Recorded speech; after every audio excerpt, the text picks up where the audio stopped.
Assalamualaikum warahmatullahi wabarakatuh.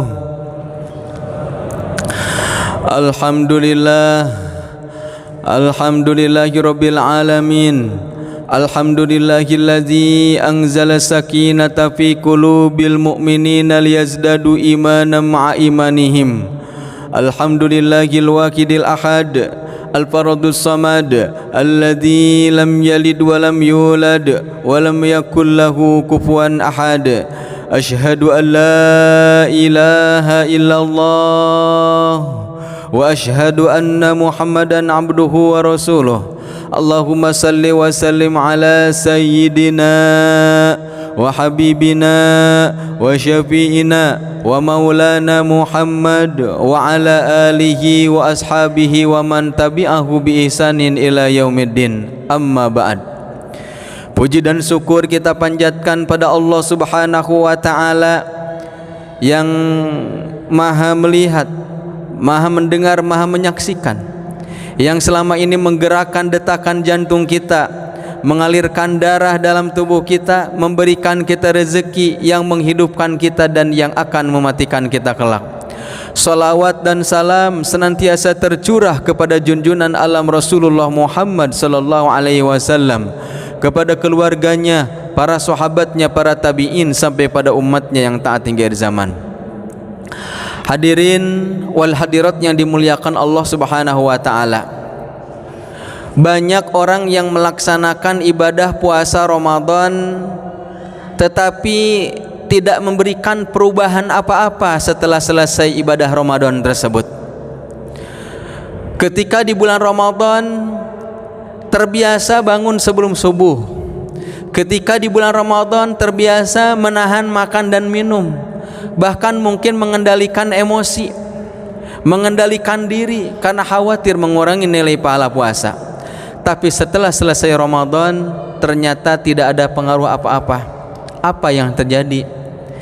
Ini banyak fenomena di masyarakat, dan di antara penyebabnya itu adalah banyak orang-orang yang melaksanakan ibadah puasa hanya sekedar ibadah zohir saja, hanya sekedar nahan makan dan minum saja. Makanya puasa itu secara lugawi betul menahan diri dari segala yang membatalkan puasa, dari mulai terbit fajar sampai terbenam matahari, disertai dengan niat. Banyak orang yang melaksanakan puasa hanya sekedar nahan makan dan minum, yang penting sah secara ilmu fikih, tidak batal, gugur kewajiban. Namun ternyata banyak yang lalai dari muatan puasa batiniyah. Secara kacamata hakikat dan ma'rifat, puasa itu bukan sekedar hanya nahan makan dan minum saja, tapi puasa juga menahan panca indera dari yang tidak halal, sekaligus menjaga hati agar senantiasa terisi dengan Allah Subhanahu wa taala. Makanya Imam Al-Ghazali menyebutkan bahwa orang yang berpuasa itu ada 3 tingkatan. Tingkatan yang pertama adalah puasa umum, yaitu mereka-mereka yang puasa hanya sekedar menahan makan dan minum saja, sekedar sah, sekedar gugur kewajiban, tapi panca inderanya tidak puasa dari yang diharamkan, hatinya juga tidak puasa. Rubba shaimin laisa lahu min siyamihi illal ju' wal 'atas. Begitu banyak orang-orang yang melaksanakan puasa tetapi yang dia dapatkan hanya lapar dan dahaga saja. Puasa level rendah. Nah, puasa yang agak bagus lagi puasa khusus, yaitu selain menahan makan dan minum, menahan panca indera, matanya dijaga selama Ramadan dari yang tidak halal, lisannya dijaga dari gibah, dari namimah, ngadu domba, dari berdusta. Kemudian juga telinganya dijaga, tangannya dijaga, kakinya dijaga. Nah, level yang tingkat tinggi yaitu puasa khusus. Selain dia nahan makan dan minum, nahan panca indera, juga hatinya puasa. Hatinya puasa dari suuzon pada orang lain. Hatinya puasa dari hasad, iri dan dengki. Hatinya puasa dari ujub. Hatinya puasa dari takabur. Hatinya puasa dari riya. Hatinya puasa dari berbagai penyakit-penyakit kolbu, dijaga. Jadi ada unsur zohir puasa itu, ada juga unsur batin.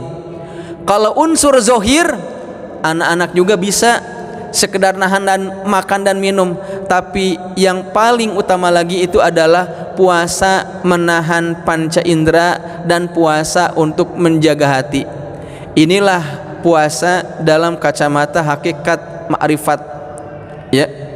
Maka bagi orang-orang tertentu, mereka-mereka yang ingin wusul pada Allah, mereka-mereka ingin sampai pada Allah, mereka-mereka ingin mendekat dengan Allah, mereka-mereka ingin mengejar rahmat Allah, mengejar ampunan Allah, puasa menjadi salah satu jalan untuk menuju Allah Subhanahu wa ta'ala.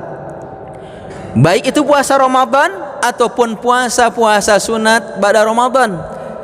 Semakin rajin dia berpuasa, maka semakin besar peluang dia untuk dekat dengan Allah Subhanahu wa ta'ala. Karena menahan lapar menjadi salah satu sarana tirakat. Menahan lapar menjadi salah satu sarana riyadhah, latihan jiwa. Menahan lapar menjadi salah satu sarana untuk melatih kesabaran sekaligus menjaga diri dari perbuatan-perbuatan kemaksiatan pada Allah Subhanahu wa ta'ala.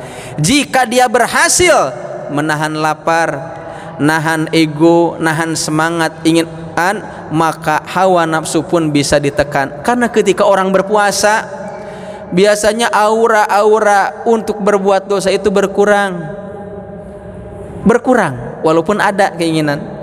Dan aura untuk beribadah itu sangat tinggi sekali. Maka puasa menjadi salah satu sarana yang efektif untuk menjaga diri kita, sekaligus untuk meningkatkan kedekatan pada Allah Subhanahu wa ta'ala. Makanya kalau kita perhatikan dalam surat Al-Baqarah ayat 183, di mana Allah Subhanahu wa ta'ala berfirman, ya ayyuhalladzina amanu kutiba alaikumus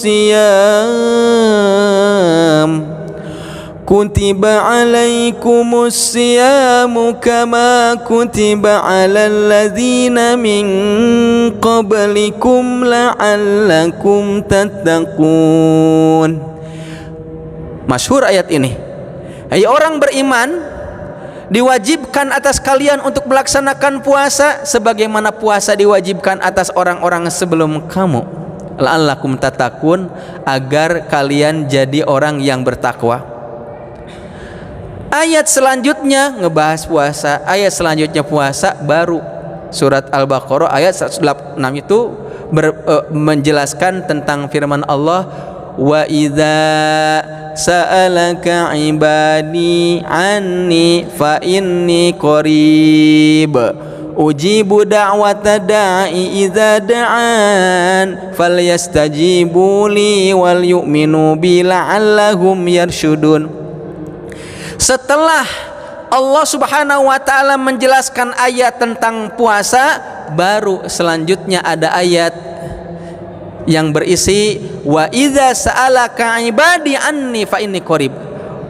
Dan apabila ada yang bertanya kepadamu wahai Muhammad, anni tentang aku Allah, fa inni qarib, maka sampaikan saja aku ini dekat. Allah ini dekat dijelaskan setelah ayat tentang puasa, menunjukkan bahwa puasa jika dilakukan secara maksimal akan menyebabkan orang itu semakin dekat dengan Allah Subhanahu wa ta'ala. Namun puasa yang bagaimana dulu, bukan hanya sekedar puasa nahan makan dan minum saja, tetapi yang lebih utama lagi yaitu puasa panca indera sekaligus juga puasa hati. Ini adalah unsur batiniah puasa, sebagaimana Imam Al-Ghazali pun menyebutkan bahwa batalnya puasa itu ada dua, ada batal zohir, ada batal batin. Kalau batal zohir itu ya makan minum di siang hari, berhubungan suami istri di siang hari, batal itu puasanya. Ada juga batal batin. Apa itu batal batin? Batal batin itu dia puasanya sah, nahan makan dan minum, tetapi sayang ketika dia melaksanakan puasa tidak jaga panca inderanya, sehingga menyebabkan pahala puasanya itu berkurang, bahkan dia tidak dapat pahala puasa. Makanya batal batin itu dimaknai dengan berkurangnya pahala yang diberikan Allah, atau hilangnya pahala, atau dia melaksanakan puasa tetapi pahalanya enggak dapat. Nauzubillahi min dzalik. Allahumma ya muqallibal qulub sabbit qulubana ala dinik wa ta'atik. Ya Allah yang membolak-balikan hati, sabbit qulubana, tetapkanlah hati kami ala dinik, pada agamamu, wa ta'atik, dan juga pada ketaatan kepadamu. Barakallahu li wa lakum. Assalamualaikum warahmatullahi wabarakatuh.